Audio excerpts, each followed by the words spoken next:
Assalamualaikum warahmatullahi wabarakatuh. Halo teman-teman semua. Jadi, pada kesempatan kali ini, kelompok kami akan mempresentasikan hasil kerja dari kelompok kami tentang final project pemrograman berorientasi objek. Nah, sebelum kami lanjut mempresentasikan final project kami akan memperkenalkan diri terlebih dahulu. Nah, perkenalkan, yang pertama itu ada Selvi Anissa Cahyamukti, L200 190 170. Yang kedua ada Dian Permatasari, L200 190 186. Yang ketiga ada Kurnia Indah Nur Cahyani, L200 190 191. Kemudian yang keempat ada saya sendiri, Friska Urasal Sabila B, L200 190 195.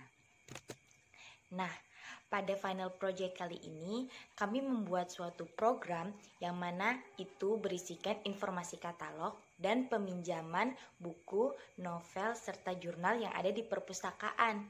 Jadi sederhananya kami membuat proyek yang mana itu tentang peminjaman buku di perpustakaan. Nah, proyek ini kami buat guna untuk melengkapi tugas akhir atau proyek final kami pada mata kuliah pemrograman berorientasi objek, yang mana di dalam proyek tersebut seperti yang sudah saya jelaskan nantinya akan berisi tentang bagaimana cara meminjam buku di perpustakaan, dan juga nanti ada loginnya dan segala macamnya. Nanti codingnya akan kami jelaskan di video ini juga.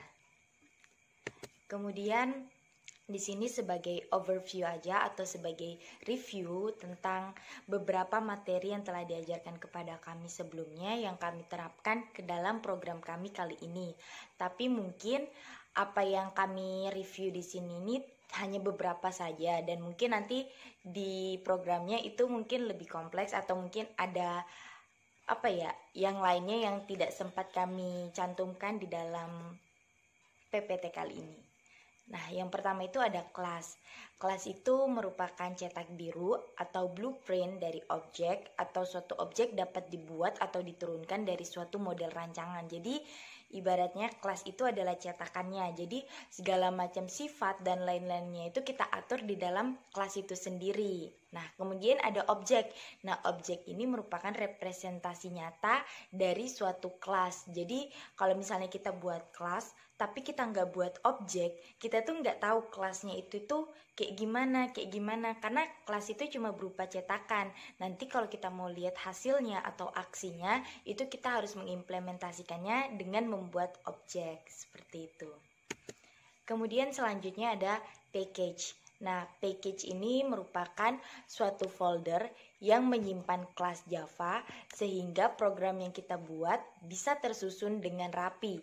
Package ini juga berfungsi untuk mengumpulkan kelas Java sesuai dengan grupnya masing-masing sehingga bisa meminimalisir kesalahan yang ada saat pengaksesan kelas. Jadi kalau misalnya kita lihat di Windows Explorer, itu kan ada folder. Nah, di dalam folder itu kan berisi file-file. Nah, seperti halnya juga dengan package ini juga nantinya di dalamnya berisi beberapa atribut seperti Java Class, terus juga ada Java JForm, atau juga Java JPanel. Pokoknya ibaratnya itu package-nya itu foldernya, kemudian nanti di dalamnya bakal berisi file-file yang lain. Dan kita membuat package ini tuh juga bisa untuk merapikan. Jadi kayak misalnya nanti ada yang nama kelasnya sama, itu bisa kita minimalisir kesalahan pemanggilan dengan menggunakan package itu sendiri. Seperti itu teman-teman. Untuk materi selanjutnya akan dijelaskan sama teman saya. Ya, selanjutnya yaitu variabel. Variabel disebut juga field, merupakan member dari kelas di mana setiap variabel harus memiliki tipe data tertentu. Perlu diketahui bahwa variabel memiliki 3 jenis variabel, yaitu local variable, instance variable, dan static variable. Nah, apa itu local variable? Local variable adalah variabel yang dideklarasikan di dalam sebuah metode, konstruktor, ataupun dalam suatu blok program. Yang kedua yaitu instance variable, disebut juga variabel global. Nah, instance variable ini merupakan variabel global yang mana variabel ini tidak berada dalam suatu metode. Pengertian secara rincinya yaitu variabel ini memiliki suatu kelas dan berada di luar blok atau metode tertentu. Variabel ini bisa diakses dari semua metode. Yang ketiga yaitu static variable, yaitu variabel yang disimpan di dalam memori statis dan hanya memiliki satu nilai, di mana nilai tersebut akan dipakai oleh semua objek yang dibuat tanpa ada batasan jumlah objek. Selanjutnya yaitu metode. Blok kode program yang menggambarkan perilaku atau perintah suatu program disebut metode. Metode ini terbagi menjadi dua jenis, yaitu metode non-void dan metode void. Perlu diketahui bahwa metode non-void adalah metode yang harus memiliki tipe data pada body method. Dengan demikian, metode harus memiliki nilai return, di mana nilai return akan digunakan oleh metode lain. Yang kedua yaitu metode void. Apa itu metode void? Metode void yaitu metode yang tidak menghasilkan nilai kembalian atau return value. Metode dengan tipe void juga bisa memiliki parameter ataupun tidak, tergantung dari tujuan penggunaannya. Oke, selanjutnya ada access modifier. Modifier dibagi menjadi ada 4, yaitu private modifier, protected modifier, default modifier, dan public modifier. Untuk private modifier, yaitu variabel hanya dapat diakses oleh kelas itu sendiri sehingga kelas lain tidak dapat mengaksesnya. Lalu, untuk protected modifier, yaitu variabel atau metode dapat diakses di kelas yang sama, kelas berbeda yang berada pada package yang sama, dan di subkelas meskipun terletak di package yang berbeda. Lalu, default modifier. Variabel atau metode dapat diakses oleh kelasnya sendiri dan kelas lain yang berada dalam package yang sama. Lalu ada public modifier. Nah, variabel atau metode dapat diakses pada semua kelas yang menggunakan kelas yang berisi variabel tersebut meskipun berada pada package yang berbeda. Lalu ada konstruktor, yaitu metode yang dapat digunakan untuk memberikan nilai awal saat objek diciptakan. Konstruktor ada 2, yaitu default constructor dan parameterized constructor. Untuk default constructor adalah konstruktor yang secara otomatis dibuat oleh Java compiler, sehingga meskipun kita tidak menuliskan atau membuat konstruktor secara eksplisit pada Java, Java sudah menyediakannya. Lalu ada parameterized constructor, yaitu sebuah metode yang mana metode bisa memiliki beberapa parameter atau bahkan tidak memiliki parameter. Konstruktor bisa memiliki beberapa parameter sebagai penentu nilai awal dari sebuah objek. Materi yang selanjutnya adalah inheritance atau pewarisan, di mana inheritance ini dibagi menjadi 3. Yang pertama adalah single inheritance, yang kedua multi-level inheritance, dan yang ketiga adalah hierarchy inheritance. Single inheritance itu merupakan suatu kelas yang hanya memiliki satu turunan saja. Yang selanjutnya adalah multi-level inheritance, yang berarti konsep inheritance yang mengizinkan suatu subclass mempunyai subclass lagi. Dan yang selanjutnya adalah hierarchy inheritance, di mana suatu kelas dapat memiliki lebih dari satu kelas turunan.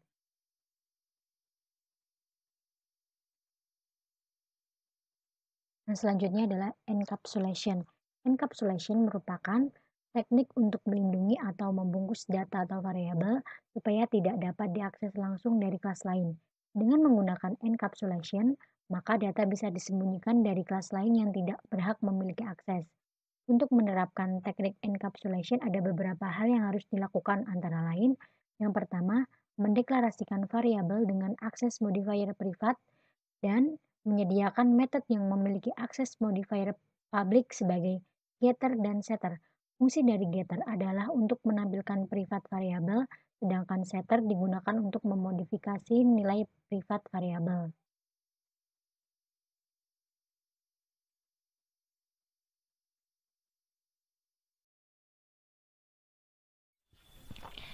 Oke, di sini saya akan menjelaskan kelas statif dan kelas perpustakaan. Nah, pada kelas statif ini mengimplementasikan inheritance, yaitu kelas statif ini mewarisi sifat dari JDialog. Lalu pada kelas statif ini mengimport beberapa komponen, diantaranya ada java.awt, java.awt.event, lalu ada java.awt.event_action_listener, lalu ada java.swing, lalu ada java.swing.border. Lalu di kelas statif ini terdapat dua variabel, diantaranya ada private JLabel tatip 1 dan private boolean successed, dan keduanya memiliki tipe private. Lalu pada kelas statif ini terdapat sebuah konstruktor yang bernama public tatip yang bertipe frame parent. Lalu ada super yang bernama parent. Maksud saya bernama tata tertib. Lalu ada JPanel, panel sama dengan new JPanel, new grid back layout. Panel ini merupakan objek baru dari JPanel yang memiliki tipe grid back layout, atau tampilannya akan berbentuk berupa baris dan kolom. Lalu ada grid back constraints, JS sama dengan new grid back constraints. JS ini nanti akan berbentuk atau berupa horizontal. Lalu di sini ada tatip 1 sama dengan new JLabel perpustakaan. Mengganti tatip 1 dengan objek baru atau nama baru, yaitu dengan nama perpustakaan. Lalu ada JS grid X sama dengan 50, JS grid Y sama dengan 50, dan JS.grid width sama dengan 1. Karena tadi pada objek panel menggunakan grid back layout yang berbentuk baris dan kolom, maka grid X menunjukkan baris, grid Y menunjukkan kolom, dan grid width menunjukkan lebarnya. Dan begitu juga untuk objek universitas, selamat datang, dan yang lainnya menggunakan fungsi yang sama.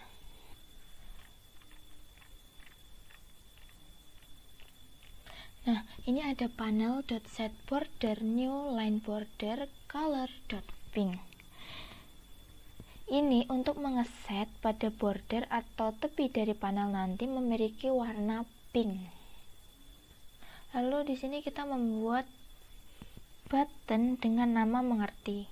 Button ini memiliki fungsi action listener yang berfungsi agar ketika kita mengklik si button nanti akan menjalankan aksi yang ada. Lalu di sini ada JPanel BP sama dengan new JPanel. BP ini nanti digunakan untuk menambahkan button mengerti. Lalu ini ada get content pane .add panel border layout center, dan get content pane and BP border layout page end. Ini agar border berada di center dan di page end. Lalu ini ada page set resistable false set location relative to parent. Ini agar ukuran tidak bisa diubah. Lalu ini yang terakhir ada public boolean is sugated, return sugated. Nah, return sugated ini untuk mengembalikan nilai dari sugated.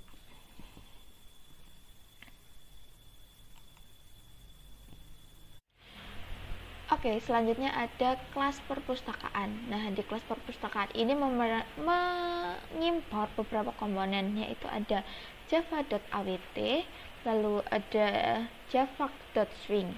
Lalu kelas perpustakaan ini mengimplementasikan inheritance, yaitu kelas perpustakaan ini mewarisi sifat dari java.swing.jframe.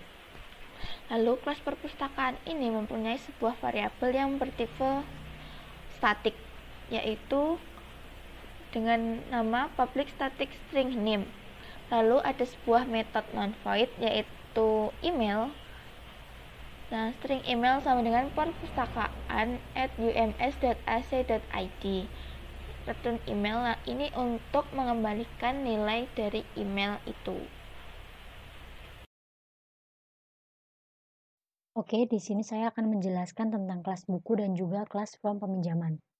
Di dalam kelas buku ini mengimplementasikan inheritance, di mana kelas buku ini merupakan subkelas dari kelas perpustakaan. Di dalam kelas buku terdapat 3 variabel, di mana judul jurnal dan judul novel ini bertipe data string dan memiliki akses private, sedangkan variabel judul merupakan variabel statik yang bertipe data string dan memiliki akses private. Di dalam kelas buku ini juga mengimplementasikan metode void, yaitu ada jurnal 1, jurnal 2, jurnal 3, novel 1, novel 2, novel 3, buku 1, buku 2, dan juga buku 3. Void jurnal 1, 2, 3 ini memiliki akses default karena di sini tidak ada keterangannya, maka dapat dikatakan kalau metodenya itu memiliki akses default. Sedangkan dalam void novel dan juga void buku memiliki akses public, ditandai karena ada tulisannya ini. Apabila metode-metode ini dieksekusi, maka nanti outputnya akan menghasilkan informasi-informasi buku, yaitu misalnya ini ya, kita eksekusi jurnal 2, nanti outputnya ada informasi buku yang terdiri dari judul, tahun, penulis, dan juga abstrak buku. Dan yang selanjutnya adalah from peminjaman. Kelas from peminjaman ini merupakan subkelas dari kelas buku, di mana di dalam kelas ini memiliki sebuah variabel yaitu nama buku yang bertipe data string dan memiliki akses private. Di dalam kelas from peminjaman ini juga menerapkan teknik encapsulation, di mana di sini set and b sebagai setter dan juga get and b ini sebagai getter yang akan mengembalikan variabel nama buku, mengembalikan nilai nama buku. Di dalam kelas from peminjaman ini juga mengimplementasikan metode void, di mana di sini ada void TL eksakta, TL humaniora, TL agama, TL biologi, TL ekonomi, TL geografi, TL hukum, TL iltan, TL kedokteran, dan juga TL farmasi. Semua metode ini memiliki akses modifier protected. Apabila metode-metode ini nanti dieksekusi, maka di dalam output akan memberikan informasi mengenai buku-buku, yaitu di mana letak buku dan berapa jumlah buku-buku tersebut. Ini misalnya contohnya adalah TL eksakta. Nanti apabila kita run akan menampilkan buku eksakta terletak pada rak nomor 4 lantai 2 dengan jumlah 500 buku.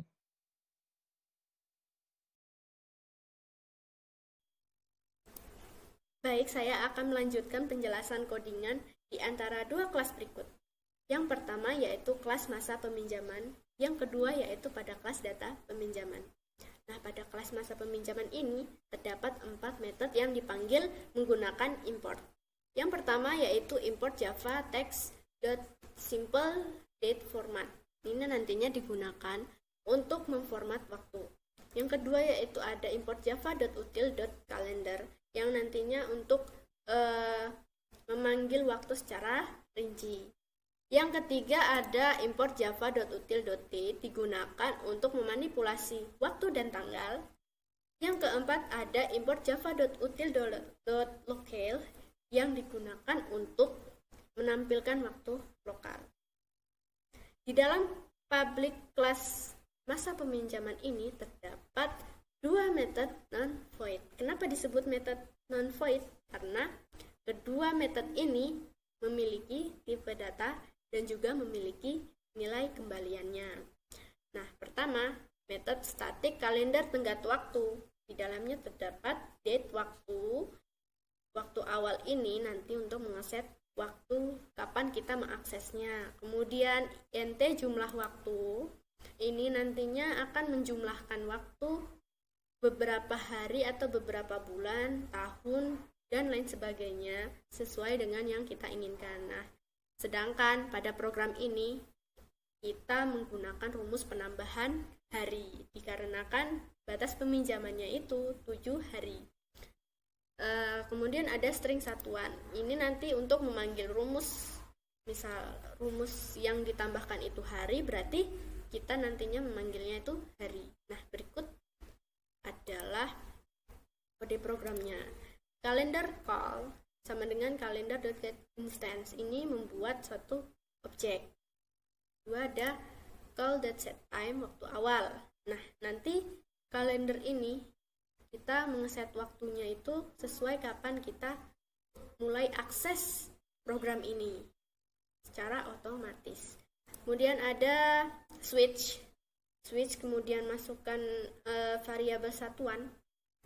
Switch ini merupakan perulangan yang di dalamnya terdapat beberapa cabang, yaitu case, hari, bulan, tahun, jam, menit, detik, dan milidetik. Untuk rumusnya di antara beberapa case ini sama saja, hanya saja bedanya pada kalender dot. Kalau misalnya hari berarti date, kalau bulan berarti month, tahun yaitu year, jam, hour, dan lain sebagainya. Kemudian kita tambahkan jumlah waktunya agar bisa dihitung nantinya sesuai yang kita inginkan itu berapa. Kemudian jangan lupa ada break-nya juga.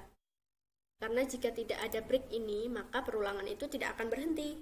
Nah, jika ingin perulangan tersebut berhenti, maka kita jangan lupa untuk menambahkan break. Kemudian kita buat nilai kembalian dari call. Nah, nilai kembalian dari call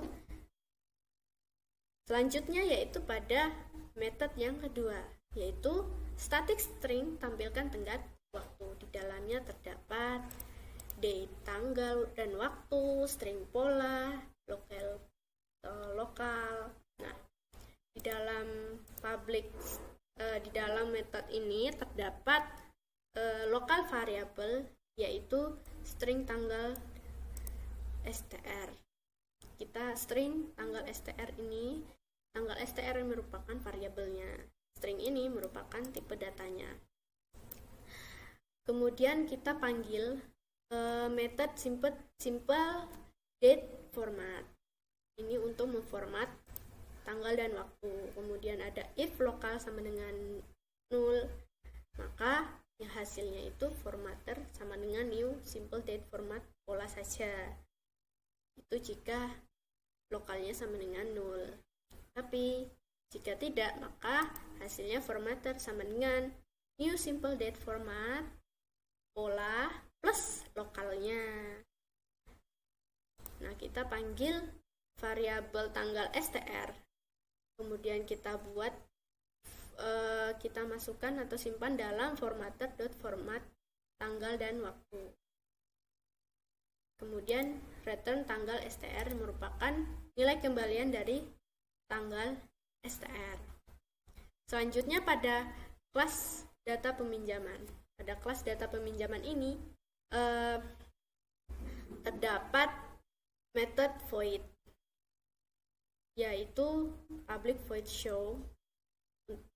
Jika public void show ini dipanggil, maka akan menghasilkan output Anda berhasil meminjam jurnal. Jika public void show 1 dipanggil, maka akan menghasilkan output Anda berhasil meminjam novel. Jika public void show 2 dipanggil, maka akan menghasilkan output Anda berhasil meminjam buku. Nah, ada satu lagi nih. Di dalam kelas data peminjaman ini menggunakan inheritance, yaitu extends dari form peminjaman. dia ini mewarisi kelas dari form peminjaman. Jadi data peminjaman ini merupakan subclass dari form peminjaman.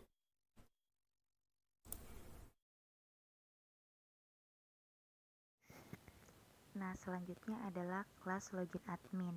Nah, pada kelas login admin ini terdapat metode statik bertipe boolean authenticate dengan parameter username dan juga password, yang mana di dalam metode ini terdapat if else yang nantinya akan digunakan sebagai database. Karena kita belum belajar database pada semester ini, jadi kita buatnya secara manual dengan menggunakan if else. Nah, jadi di sini tuh terdapat username dan password yang nantinya akan digunakan untuk login ke perpustakaan, program perpustakaannya. Jadi kalau misalnya nanti login tidak menggunakan username atau password yang sesuai dengan yang ada di sini, maka nanti kita tidak bisa login ke dalam program tersebut. Jadi memang harus sama seperti apa yang sudah ditulis di dalam metode ini, seperti itu.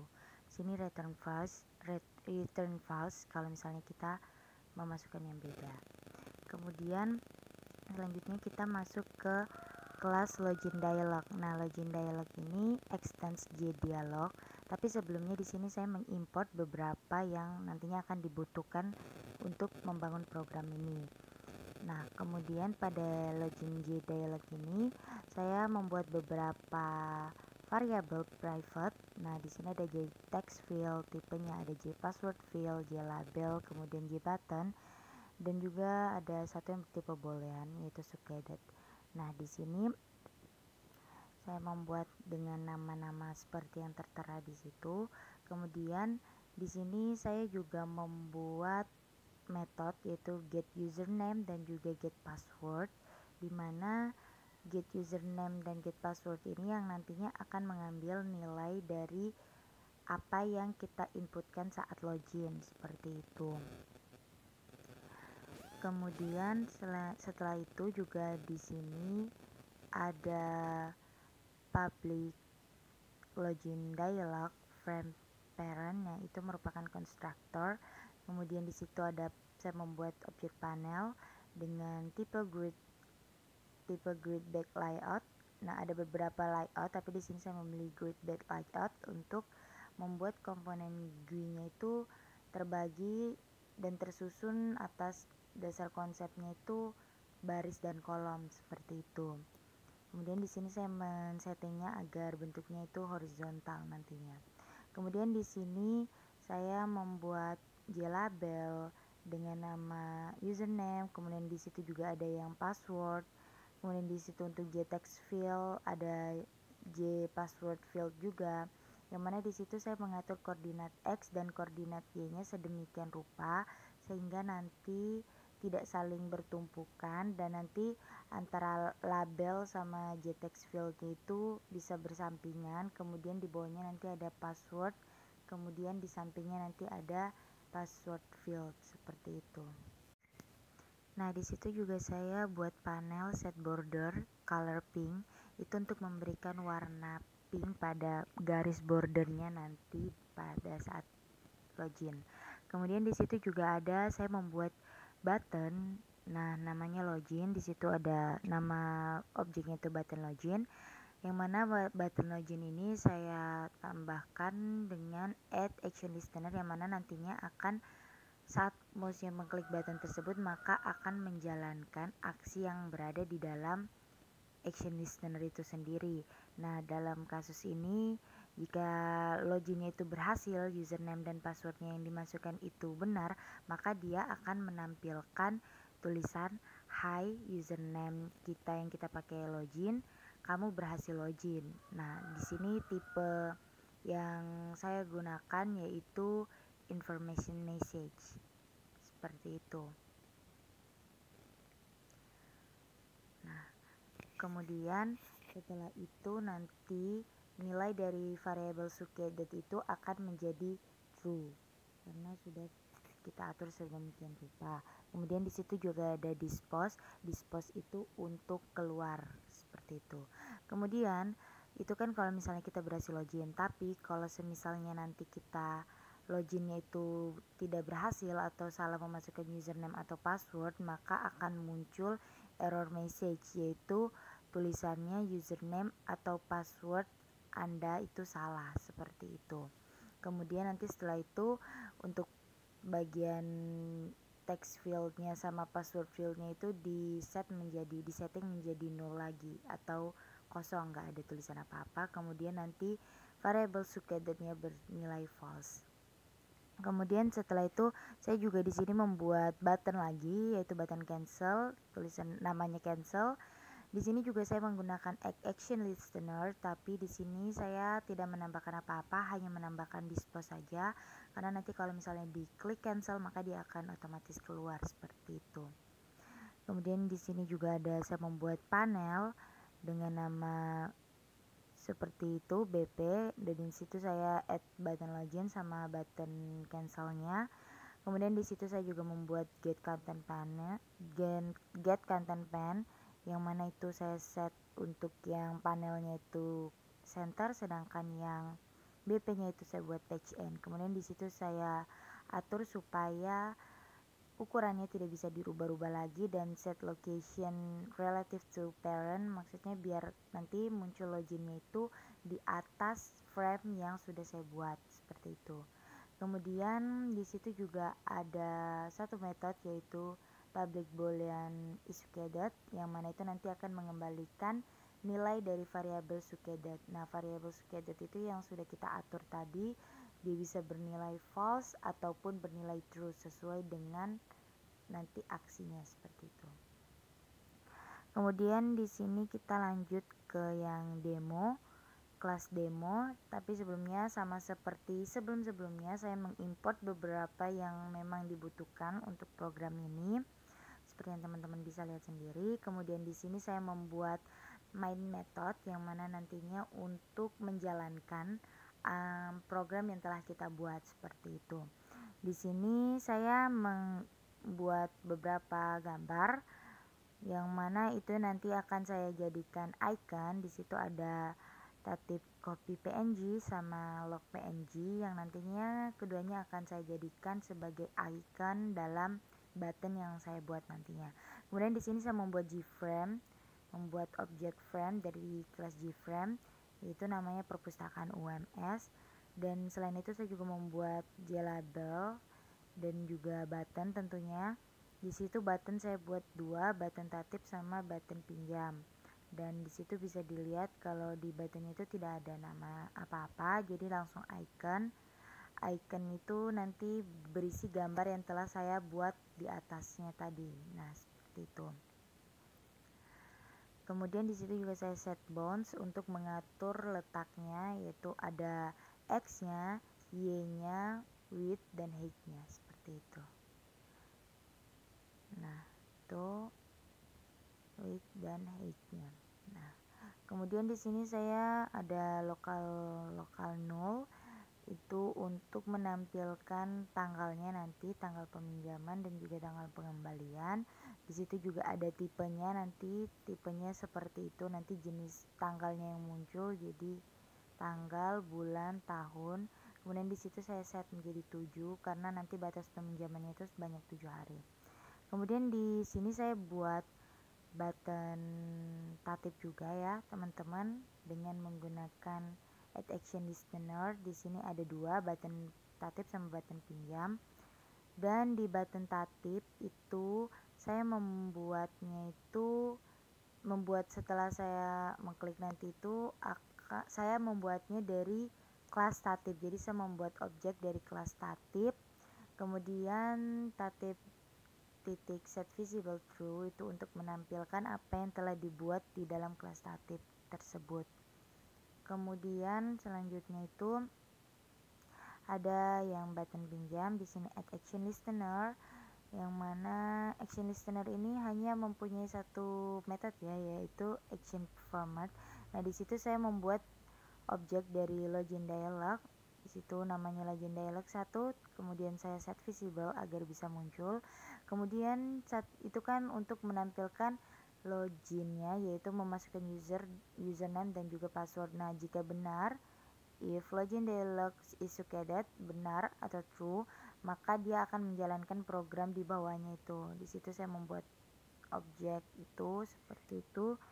Yang pertama itu saya membuat objek dari kelas perpustakaan bernama per. Kemudian di situ juga saya menampilkan sistem printout untuk menampilkan tulisan yang hendak saya tampilkan. Kemudian di situ juga ada beberapa jenis buku, ada tipenya. Jadi nanti kita bisa meminjam buku dan kita juga bisa mencari letak buku. Tapi sebelumnya di situ saya menambahkan, nah seperti itu. Jadi nanti kita bisa memilih kita mau melakukan peminjaman buku atau mencari tata letak buku itu. Kemudian di situ saya juga membuat objek lagi dari form peminjaman, dari kelas form peminjaman sama data peminjam. Nah itu FP sama DP namanya. Kemudian saya membuat scanner, mengimport scanner yang mana nantinya untuk dilakukan inputnya. Kemudian di situ kan ada dua pilihan tuh, melakukan peminjaman buku atau tata letak. Nah jika kita memilih A atau peminjaman buku, maka itu kita mempunyai if else ya. Di sini saya menggunakan if else. Jadi if yang pertama itu jika A yang benar, terus ini jika B yang benar, atau untuk mencari tata letak bukunya. Kita lanjut ke awalnya, ini kita bahas tentang peminjaman terlebih dahulu ya. Jadi kalau misalnya nanti kita memilih A atau peminjaman buku, maka nanti akan muncul tulisan seperti itu, yaitu Anda akan meminjam buku, dihimbau untuk membaca tatip terlebih dahulu. Kemudian di situ ada beberapa jenis yang bisa kita pinjam seperti jurnal, buku, dan novel. Nah, di sini juga nanti kita menggunakan if else lagi. Nah, di sini kan itu if A equals SC3, berarti itu jika kita memilih A. Nah, A itu sendiri adalah jurnal ilmiah seperti itu. Nah, setelah itu kan kita memilih A. Kemudian kita nanti disuruh menginputkan judul jurnal yang kita mau cari gitu loh. Nah, di sini saya menggunakan if else lagi karena emang belum bisa menggunakan database. Jadi kita menggunakan if else secara manual. Kemudian diketikkan jika yang dimasukkan itu benar atau terdapat, maka nanti dari FP ini, objek FP ini akan memanggil metode jurnal 1 yang ada di kelas lainnya. Kemudian nanti akan ada tulisan lagi, apakah Anda ingin meminjam. Jika kita menulis ya, maka kita akan meminjam. Jadi nanti akan muncul lagi suatu tulisan di mana kita harus menginputkan NIM kita. Kemudian setelah itu nanti kita di sini ada setternya. Kan kita sudah buat encapsulation di kelas lain. Nah, di sini kita mengatur setter NB-nya. Nah, itu untuk memasukkan nilai tersebut. Nah, kemudian setelah itu kita menampilkan NIM, terus di situ juga ada get NB sebagai getternya untuk menampilkan apa yang sudah kita setting tadi pada encapsulation. Kemudian di situ kita juga memanggil method show untuk menampilkan apa yang ada di dalam method show itu sendiri. Kemudian setelah itu di situ ada kalender dan lain-lain. Itu merupakan suatu program untuk menampilkan tanggal peminjaman atau waktu peminjaman dan juga waktu pengembalian buku seperti itu. Nah, di situ juga ada else if. Jadi di situ kalau misalnya tadi kita memilih ya, maka programnya seperti yang di atas. Tapi kalau kita memilih tidak, maka akan muncul tulisan bahwa Anda tidak meminjam apapun.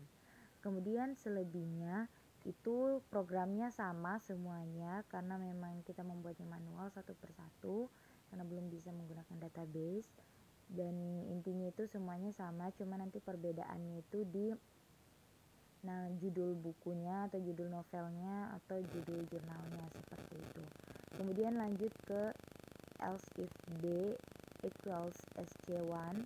Nah, itu jika berarti kalau kita memilih B. Kalau kita memilih B itu berarti kita mencari tata letak. Nah, di situ ada muncul tulisan dan beberapa jenis buku yang terdapat di perpustakaan tersebut. Nah, nanti kalau semisalnya kita ingin mencari tata letaknya, maka kita harus menginputkan di situ dengan menggunakan scanner lagi, menginputkan judul, salah satu judul dari yang tertera di situ. Jadi kalau misalnya tidak tertera berarti tidak ada, seperti itu. Nah, misalnya kita mencari yang eksakta. Nah, kita menulis eksakta. Nah, di situ ada if eksakta equals SC, maka di situ akan FP dari objek FP-nya akan memanggil metode TL eksakta, seperti itu. Kemudian seterusnya juga begitu. Nah, di situ ada else. Jadi di sini kalau misalnya kita menginputkan judul yang tidak sesuai atau tidak ada dalam daftar, maka akan muncul tulisan seperti itu. Kemudian di sini ada frame, set default clause operation. Di sini different dot height of clause. Di sini maksudnya height on clause itu jadi kalau misalnya kita mengklik yang lain maka itu akan tersembunyi gframe-nya, jadi nggak akan muncul tapi tidak juga hilang, jadi dia hanya tersembunyi aja. Kemudian di situ saya mengatur ukurannya menjadi 500-500. Kemudian di situ saya add button pinjam, kemudian add button tatip, kemudian add LB, kemudian set visible true untuk menampilkannya. Kemudian ini saat di run ya teman-teman, bisa dilihat di situ ada tatip dan juga login. Nah, dari ini kalau kita run itu akan muncul seperti ini. Nah, di situ ada dua ini yaitu button, ini bentuknya button, dan di situ kita lihat di kolom di bagian ini itu belum muncul apa-apa karena memang kita belum login. Kemudian ini ada jika kita mengklik button tatip akan muncul tatip seperti itu. Jika kita mengklik button login maka kita akan terhubung ke sini yang mana ini tadi dibuat di dalam kelas login dialog seperti itu. Nah, ini kalau kita misalnya memasukkannya salah ya, tidak sesuai dengan yang tersimpan, maka akan muncul error message seperti itu. Kemudian nanti akan tersetting lagi menjadi 00, nggak ada tulisan apa-apa, dan kita bisa menginputkan yang username sama password kita yang benar atau yang sesuai seperti itu. Nah, di sini saya inputkan terlebih dahulu. Nah, kalau misalnya sudah kita login, jika benar maka akan muncul information message seperti ini, Anda berhasil login. Nah, seperti itu.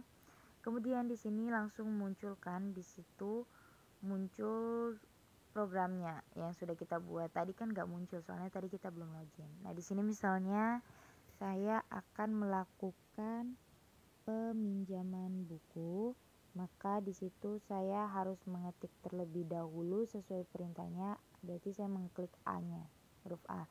Nah, kemudian di situ Anda akan meminjam buku, dihimbau agar saudara membaca tatip terlebih dahulu. Kemudian di situ saya memilih jenis bukunya, jenis buku yang akan saya pinjam.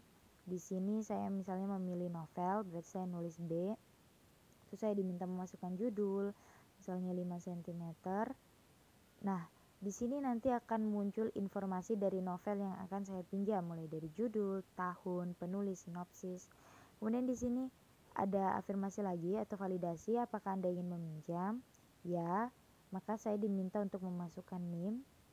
Nah, seperti itu. Lalu di situ akan ada muncul informasi yaitu NIM L200-191-195 melakukan peminjaman novel 5 cm. Anda berhasil meminjam, waktu peminjaman sekian, dan masa berlaku selama 7 hari dan akan dikembalikan pada tanggal 16 pada tanggal itu, seperti itu. Jadi itu yang sudah kita atur tadi, jadi tanggal peminjaman dan juga tanggal pengembalian. Nah, kalau misalnya kita mau melakukan yang B nih, pencarian letak buku. Jadi kita langsung klik aja, langsung tulis saja ketikan B. Kemudian di sini misalnya saya ingin mencari buku hukum, maka saya harus menulis jenis bukunya yaitu hukum. Kemudian di situ akan ada informasi buku hukum terletak pada rak nomor 2 lantai 1. Judulnya, jumlah bukunya juga ada di situ. Seperti itu, teman-teman. Jadi ya seperti itu program yang kami buat. Kurang dan lebihnya kami minta maaf. Sekian karena demo kami yang baru bisa belajar kami seperti itu. sampaikan untuk program kali ini. Jika ada kurangannya kami mohon maaf. Sekian dari kelompok kami. Wassalamualaikum warahmatullahi wabarakatuh.